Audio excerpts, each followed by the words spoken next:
হাইকোর্টে রিট করে প্রার্থিতা ফিরে পেয়েছেন বিএনপি নেতা ইলিয়াস খান। ত্রয়োদশ জাতীয় সংসদ নির্বাচনে শেরপুর ২ নকলা নালিতাবাড়ি সংসদীয় আসন থেকে বিএনপি নেতা মোহাম্মদ ইলিয়াস খান স্বতন্ত্র প্রার্থী হিসেবে ত্রয়োদশ জাতীয় সংসদ নির্বাচনে প্রতিদ্বন্দ্বিতা করবেন বলে নির্ভরযোগ্য সূত্রে জানা গেছে। শাহীন ফকিরের তথ্য ছবিতে এএনবি নিউজ মাল্টিমিডিয়া প্রতিবেদন।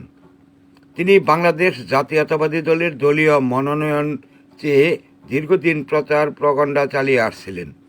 দলটি তাকে মনোনয়ন না দিয়ে বিএনপি মনোনয়ন দেন ফাহিম চৌধুরীকে। ২৯শে ডিসেম্বর সহকারী রিটার্নিং অফিসে ইলিয়াস খানের পক্ষে মনোনয়নপত্র দাখিল করেন বিএনপির একাংশের নেতাকর্মী সমর্থকগণ। এ সময় নেতৃত্ব দেন নালিতাবাড়ী উপজেলা বিএনপির আহ্বায়ক অধ্যক্ষ নুরুল আমিন সহ উপজেলা নেতৃবৃন্দ। দলীয় মনোনয়নপত্র সংযুক্ত না থাকায় মনোনয়ন বাতিল করেন রিটার্নিং অফিসার। পরে মনোনয়ন বৈধতা পেতে রিটার্নিং কর্মকর্তার রায়ের বিরুদ্ধে গিয়ে 1% ভোটারের স্বাক্ষর নিয়ে স্বতন্ত্র প্রার্থী হিসেবে আপিল করেন ইলিয়াস খান। গত 17 জানুয়ারি আপিল শুনানিতেও নামঞ্জুর করেন আপিল বিভাগ। পরে প্রার্থিতা ফিরে পেতে উচ্চ আদালতে রিট করেন বিএনপি নেতা ইলিয়াস খান।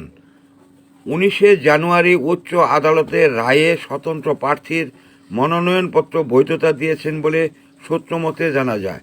সূত্রের তথ্যমতে ইলিয়াস খান মোটর সাইকেল মার্কা নিয়ে নির্বাচনে প্রতিদ্বন্দ্বিতা করবেন বলে খবরটি চাউর হলে নির্বাচনী এলাকায় বিএনপির কর্মী সমর্থকদের মধ্যে উচ্ছ্বাস উদ্দীপনা লক্ষ্য করা যায়। উল্লেখ্য, শেরপুর ২ আসন নকলা নালিতাবাড়ি ১৪৪ আসনে বিএনপির মনোনীত ফাহিম চৌধুরী, জামায়াতে মনোনীত গোলাম কিবরিয়া, বাংলাদেশ ইসলামী আন্দোলন মনোনীত মাওলানা আব্দুল আল কায়েস, এবি পার্টির আবদুল্লাহ বাদশাহ ও স্বতন্ত্র প্রার্থী ইলিয়াস সহ মোট ৫ জন নির্বাচনে প্রতিদ্বন্দ্বিতা করবেন বলে জানা যায়। হাইকোর্টে রিট করে প্রার্থিতা ফিরে পেয়েছেন বিএনপি নেতা ইলিয়াস খান। ত্রয়োদশ জাতীয় সংসদ নির্বাচনে শেরপুর ২ নকলা নালিতাবাড়ি সংসদীয় আসন থেকে বিএনপি নেতা মোহাম্মদ ইলিয়াস খান স্বতন্ত্র প্রার্থী হিসেবে ত্রয়োদশ জাতীয় সংসদ নির্বাচনে প্রতিদ্বন্দ্বিতা করবেন বলে নির্ভরযোগ্য সূত্রে জানা গেছে। শাহীন ফকিরের তথ্য ছবিতে এএনবি নিউজ মাল্টিমিডিয়া প্রতিবেদন। তিনি বাংলাদেশ জাতীয়তাবাদী দলের দলীয় মনোনয়ন চেয়ে দীর্ঘদিন প্রচার প্রগণ্ডা চালিয়ে আসছিলেন। দলটি তাকে মনোনয়ন না দিয়ে বিএনপি মনোনয়ন দেন ফাহিম চৌধুরীকে। ২৯শে ডিসেম্বর সহকারী রিটার্নিং অফিসে ইলিয়াস খানের পক্ষে মনোনয়নপত্র দাখিল করেন বিএনপির একাংশের নেতাকর্মী সমর্থকগণ। এ সময় নেতৃত্ব দেন নালিতাবাড়ী উপজেলা বিএনপির আহ্বায়ক অধ্যক্ষ নুরুল আমিন সহ উপজেলা নেতৃবৃন্দ। দলীয় মনোনয়নপত্র সংযুক্ত না থাকায় মনোনয়ন বাতিল করেন রিটার্নিং অফিসার। পরে মনোনয়ন বৈধতা পেতে রিটার্নিং কর্মকর্তার রায়ের বিরুদ্ধে গিয়ে 1% ভোটারের স্বাক্ষর নিয়ে স্বতন্ত্র প্রার্থী হিসেবে আপিল করেন ইলিয়াস খান।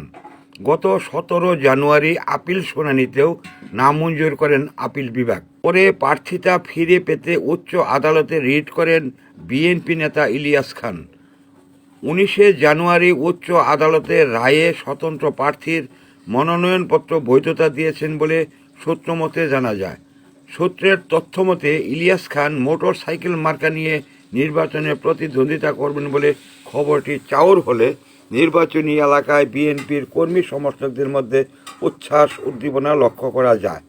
উল্লেখ্য, শেরপুর ২ আসন নকলা নালিতাবাড়ি ১৪৪ আসনে বিএনপির মনোনীত ফাহিম চৌধুরী, জামায়াতে মনোনীত গোলাম কিবরিয়া, বাংলাদেশ ইসলামী আন্দোলন মনোনীত মাওলানা আব্দুল আল কায়েস, এবি পার্টির আবদুল্লাহ বাদশাহ ও স্বতন্ত্র প্রার্থী ইলিয়াস সহ মোট ৫ জন নির্বাচনে প্রতিদ্বন্দ্বিতা করবেন বলে জানা যায়।